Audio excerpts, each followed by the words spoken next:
नमस्ते सदा वत्सले मातृभूमि।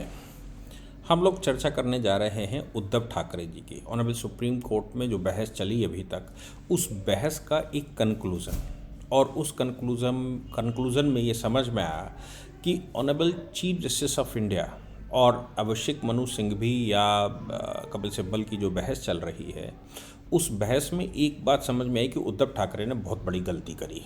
अदरवाइज़ वो अरुणाचल वाला काम हो सकता था। अरुणाचल का काम से मतलब है कि जब नमाम तुकी की सरकार थी, उसको गिराकर कलिको पुल की सरकार बनी थी, और कलिको पुल की बनी बनाई सरकार जो मेजॉरिटी प्रूफ कर चुकी थी, 10 महीने लगभग चल चुकी थी या कुछ कम ज़्यादा चल चुकी थी, उसके बाद सुप्रीम कोर्ट ने ये कहा था कि प्रोसीजरली ये गलत है, इसलिए स्टेटस को मेंटेन किया जाता है। अभिषेक मनु सिंघवी यहाँ पर भी स्टेटस को मेंटेन करने के लिए सरकार पर, वो कोर्ट पर दबाव बना रहे हैं, या मैं कहूँ कि आर्गूमेंट कर रहे हैं कि साहब आप स्टेटस को मेंटेन कर सकते हैं।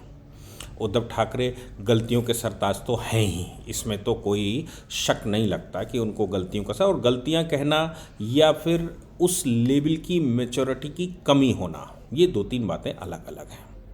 आज मुझे लगा कि आप लोग, छुट्टी का दिन है तो आप लोगों को वो अच्छे से समझ में आएगा, सभी को समझाना चाहिए। पहले बात कर लेते हैं उद्धव ठाकरे की गलतियां, या उनको दूसरे शब्दों में ये भी कहा जा सकता है कि उद्धव ठाकरे का ये हाल जो हश्र हुआ है, इसके पीछे कंगना रनावत की बद्दुआ लगी, नवनीत राणा आप अजानों को वहाँ बजवा रहे थे, और हनुमान चालीसा किसी ने किया तो देशद्रोह का मुकदमा लगाया। अर्नब गोस्वामी का आपने क्या हाल करने की कोशिश करी। आपके पीछे पालघर की घटना पर आप क्यों शांत रहे, या पालघर की घटना क्यों हो गई आपकी सरकार के दौरान।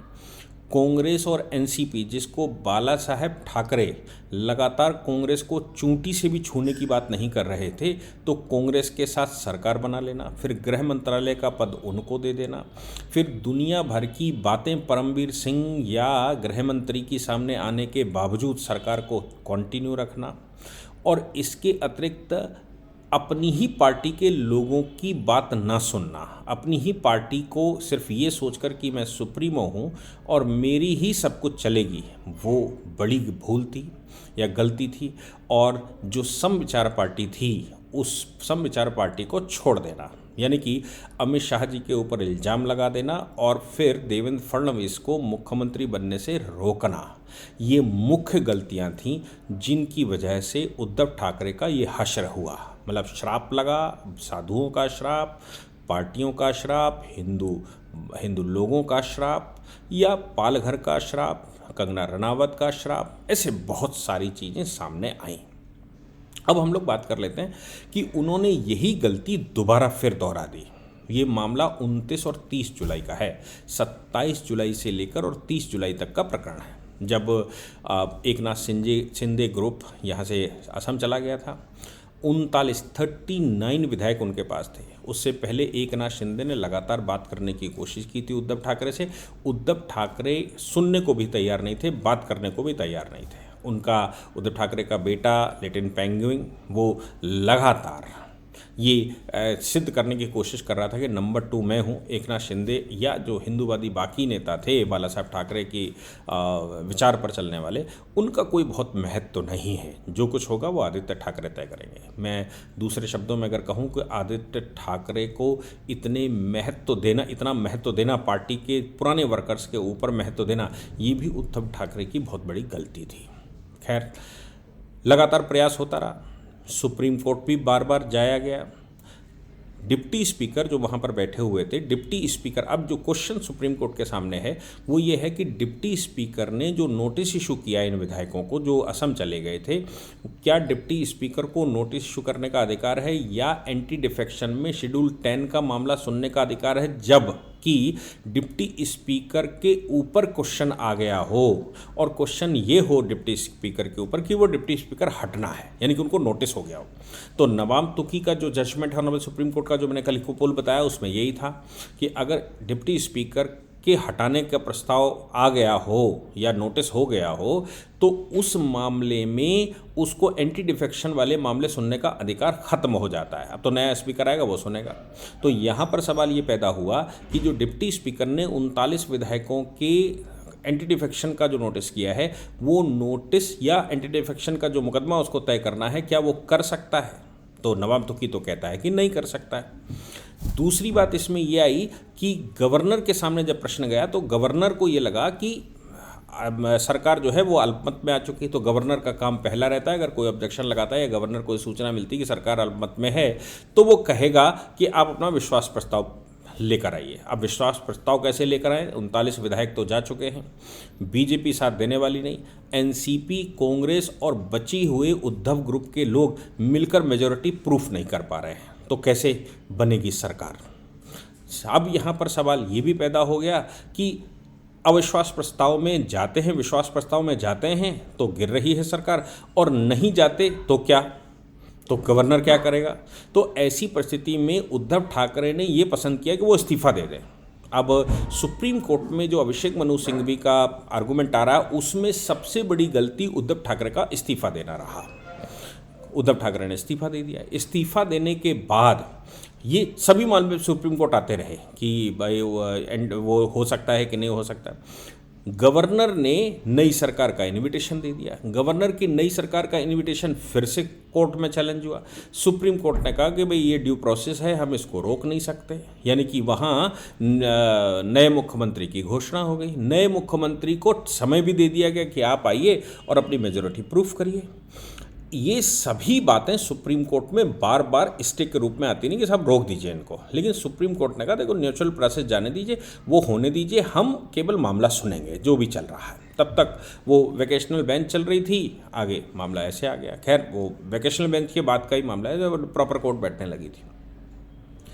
अब इन परिस्थितियों में जब सुप्रीम कोर्ट में ये तय हो रहा है कि डिप्टी स्पीकर, चूंकि मुकदमा उसी समय आ गया था, कि डिप्टी स्पीकर का जो डिसीजन है वो डिसीजन लेने के योग्य है या नहीं है, और डिप्टी स्पीकर को नए मुख्यमंत्री के चुनने के बाद गिरा देना और नया स्पीकर चुन लेना, नया स्पीकर नया विप प्रमुख घोषित कर दे शिवसेना के लिए, और नया विप प्रमुख के साथ साथ एलओपी घोषित कर दे, लीडर ऑफ द पार्टी घोषित कर दे।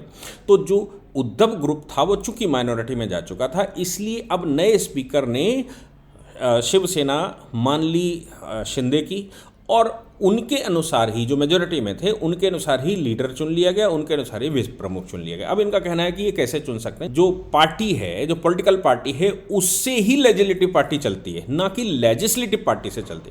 तो पॉलिटिकल पार्टी का जो संविधान कहता है उस समय तो उद्धव ठाकरे बैठे हुए हैं, और जो लेजिस्लेटिव पार्टी है यानी कि विधानसभा के अंदर की जो पार्टी है वो शिंदे के हाथ में है। तो एकनाथ राव शिंदे जी के हाथ में वो अंदर की पार्टी है। अब अंदर की पार्टी तय करे या बाहर की पार्टी तय करे, तो भाई विधानसभा तो अंदर जो चुनकर आते हैं उनको ही मानती है। यही बात इलेक्शन कमीशन ने भी मानी कि भाई जो लोग चुनकर गए हैं उनके पीछे कितना सपोर्ट था, उनका वोट कितना था, उसके अनुसार तय कर दिया गया। जो शादी कली में इंदिरा गांधी ने जब पार्टी तोड़ी थी तब तय हुआ था, बिल्कुल उसी फार्मूले पर वो उतर कर आए।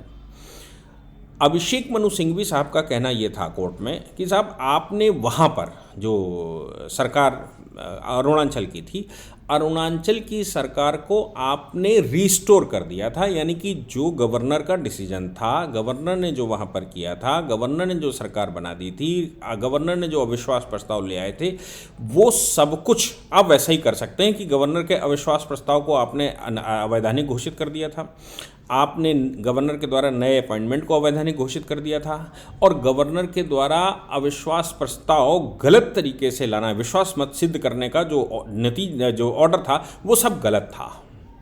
इसलिए पुरानी वाली आपने स्टोर कर दी थी, और पुराने वाले में आपने ये भी कह दिया था कि डिप्टी स्पीकर को राइट नहीं है, डिप्टी स्पीकर डिस्क्वालीफाई हो जाता है। तो यहाँ पर भी अब अभिषेक मनु सिंघवी कह रहे हैं कि यहाँ पर भी आप अगर चाहें तो गवर्नर के द्वारा जो अविश्वास प्रस्ताव के लिए लाया गया या विश्वास हासिल करने के लिए आदेश दिया गया, उस आदेश को आप अवैधानिक घोषित कर सकते हैं। वो आदेश अगर अवैधानिक घोषित हो जाता है तो वहाँ से पहले चूंकि उद्धव ठाकरे की सरकार थी, वो मुख्यमंत्री थे, उसको आप रिस्टोर कर सकते हैं।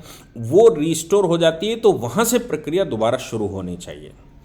चीफ जस्टिस ने उनसे पूछा कि उद्धव ठाकरे इस्तीफा दे चुके हैं, उसका क्या? क्योंकि वहाँ याद करिए नवाब तुकी वाले मामले में जो मामला था वो नवाब तुकी ने इस्तीफा नहीं दिया था, नवाम तुकी के इस्तीफे की बजाय गवर्नर ने उनको पदच्युत करके कोलिको पुल को अवसर दे दिया था कि आप आइए और मेजोरिटी सिद्ध करिए। नवाम तुकी ने क्या किया था कि उस समय विधानसभा चारों ओर से घेर ली गई थी, विधानसभा में लोगों की पहुंच रोक दी गई थी, तो गवर्नर ने आदेश किया, विधानसभा में ताला लगवा दिया नवाम तुकी ने। तो गवर्नर ने क्या किया कि कलिको पुल को अपने घर में, यानी कि जो गवर्नर हाउस है, गवर्नर हाउस में मेजोरिटी सिद्ध करने के लिए कह दिया था। एक होटल कोई बुक कर लिया था, उसमें मेजोरिटी सिद्ध हुई थी और सरकार रीस्टैब्लिश हो गई। तो उसके बाद ताले वाले खोल के चला गया था। उसमें यह कहा गया था कि ना तो गवर्नर का घर और ना ही कोई होटल, विधानसभा नहीं हो सकता, विधानसभा का मतलब विधानसभा के अंदर है। ये कंडीशन सुप्रीम कोर्ट ने बांधते हुए और ये कहा था चूंकि विधानसभा में ये अविश्वास प्रस्ताव नहीं आया है और जो स्पीकर, डिप्टी स्पीकर जो चुना गया था, डिप्टी स्पीकर जो चला गया था, चूंकि उसको हटाने का प्रस्ताव था, इसलिए डिप्टी स्पीकर कोई बैठक ही नहीं बुला सकता था। जबकि डिप्टी स्पीकर चला गया था कलिको पुल के टाइम पर, जहाँ तक मुझे याद है, उनकी साइड में, जहाँ तक मुझे याद है। अगर थोड़ा सा डिस्क्रिपेंसी हो तो मुझे क्षमा करिएगा, क्योंकि मेमोरी है, पूरा याद जैसे रहता है वैसे ही बोला। तो अब उस मामले में वहाँ पर यह था कि डिप्टी स्पीकर उधर चला गया था, मेजोरिटी होटल में प्रूफ हुई थी, जो वो था अविश्वास प्रस्ताव, वो गवर्नर हाउस में गवर्नर कहने की बात कर रहे थे। यहाँ पर क्या था, विधानसभा खुली हुई है, गवर्नर, यहाँ पर विधानसभा खुली हुई है, डिप्टी स्पीकर चैलेंज है, 39 विधायक गायब हैं, शिवसेना ओरिजिनल का ही फैक्शन यहाँ पर, कि ओरिजिनल शिवसेना कौन सी है, वो एकनाथ शिंदे जी की है या फिर उद्धव बाला साहब ठाकरे की है। तो इन दोनों ही बातों में बहुत बड़ा फर्क है। तो चीफ जस्टिस ने ये पूछा उनसे कि आप मुझे सिर्फ इतना बताओ कि उद्धव ठाकरे इस्तीफा दे चुके हैं, उस इस्तीफे का मैं क्या करूं? तो कह रहे हैं कि साहब जब आप पुराने वाले डिसीजन को रिस्टोर कर सकते हैं तो इसको भी कर सकते हैं, जब आप वो कर सकते हैं तो आप ये भी कर सकते हैं, जब ऑनरेबल कोर्ट वैसा कर सकती है तो ऐसा भी कर सकती है।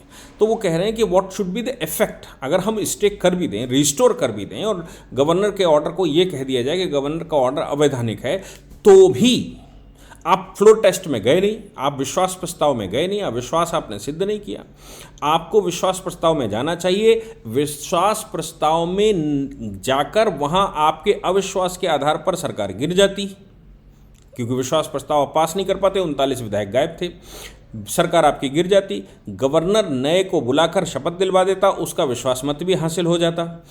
हम अगर रीस्टोर करते तो वो 39 विधायकों की जो वैलिडिटी है उसको सिद्ध करते, और 39 अगर वो चले भी जाते, मान लो उनको एंटी डिफेक्शन में ले आया जाता और कहता कि अब आपकी जो सीट है वो डिसमिस की जाती है, आप सीट आपकी ख़त्म की जाती है, आपको डिस्क्वालीफाई घोषित किया जाता है, तो भी सवाल सरकार के सामने, कोर्ट के सामने ये था कि अगर वो 39 को पूरा निकाल दिया जाए, उनको डिस्क्वालीफाई घोषित कर दिया जाए, अब बताइए कि आपकी सरकार विश्वास पत्र ला सकती थी कि नहीं ला सकती थी? तो जाहिर सी बात है कि जो अब जो बचा हुआ मामला था उसमें सरकार अब मेजोरिटी में नहीं थी, यानी कि 39 निकालने के बाद भी सरकार मेजोरिटी में नहीं थी। तो फिर सवाल ये पैदा होता है कि सरकार जब मेजोरिटी ला ही नहीं सकती थी, उन 39 का कोई इफेक्ट ही नहीं इन पर पड़ने वाला था, तो फिर अगर रिस्टोर कर भी दिया जाए और ये कह दिया जाए कि गवर्नर का ऑर्डर ठीक नहीं है, तो क्या इसको मान्यता दी जा सकती है? क्या सरकार एस्टेब्लिश हो जाएगी? दूसरी बात, इस्तीफा आपने अपने मन से दिया, विश्वास प्रस्ताव में जाए बगैर दिया, तो उन 39 विधायकों का कोई मतलब ही नहीं होता है कि वो एंटी डिफेक्शन में है या नहीं है, उनकी वैलिडिटी है या नहीं है। सवाल तो यहीं पर पैदा हो गया कि आप तो इस्तीफा दिया है। तो ये अब समझ में आ रहा है कि उद्धव ठाकरे ने अगर इस्तीफा न दिया होता और कलिको पुल वाला जो मामला था, नवाम रबिया का मामला था, वो नवाम रबिया का मामले को अगर वैसा ही रिपीट कर दिया जाता इस कॉन्स्टिट्यूशनल बेंच के द्वारा, तो फिर अभी एक चांस इस बात का था कि वो 39 विधायकों को क्वालिफाइड डिस्क्वालीफाइड करके कुछ आगे काम बढ़ाया जा सकता था।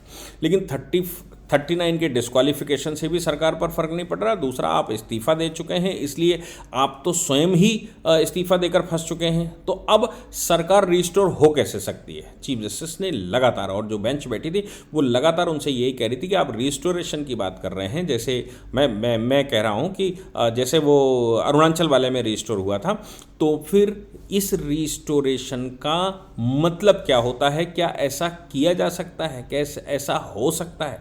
और फिर कोर्ट ने ही सारी प्रोसीडिंग अलाउ की हो, कोर्ट ने ही अलाउ किया हो कि भाई अविश्वास प्रस्ताव को नहीं रोका जा सकता, कोर्ट ने अलाउ किया हो कि नहीं चुनाव को नहीं रोका जा सकता, कोर्ट ने ही अलाउ किया हो कि गवर्नर के द्वारा नए व्यक्ति को शपथ से नहीं रोका जा सकता, कोर्ट ने ही अलाउ किया हो कि नहीं वहाँ मेजोरिटी प्रूफ करने से नहीं रोका जा सकता। सब कुछ तो कोर्ट में आया था। तो जब कोर्ट की अनुमति से ही सब कुछ हुआ है तो सिर्फ एक बाधा ये पड़ती है कि वो उद्धव बाला साहब का जो इस्तीफा है वो इस्तीफा यहाँ पर सबसे बड़ी बाला साहब की वो उद्धव जी की भूल थी। उस भूल की वजह से पहले तो वो 10, 12, 15 भूलें बड़ी बड़ी कर ही चुके थे, जनता के बीच में उनका काम खत्म हो चुका था, लेकिन यहाँ पर उन्होंने फिर एक बड़ी भूल की जिसका मुझे लगता है कि परिणाम जो अभिषेक मनु सिंघवी जी या फिर कपिल सिब्बल जी जो आर्गूमेंट कर रहे हैं उन आर्गूमेंटों को भी सपोर्ट करता नहीं दिख रहा है। ऐसा ऑनरेबल चीफ जस्टिस के सामने आया और चीफ जस्टिस और जो दूसरे जजेस हैं वो उनसे पूछ भी रहे हैं कि हम कैसे कर सकते हैं या कैसे हो सकता है, आप बताओ तो सही। कोई जवाब सामने से नहीं आया है। अभी तो कंटिन्यू है हियरिंग, क्या होता है आगे देखेंगे। जय हिंद, जय भारत, वंदे मातरम।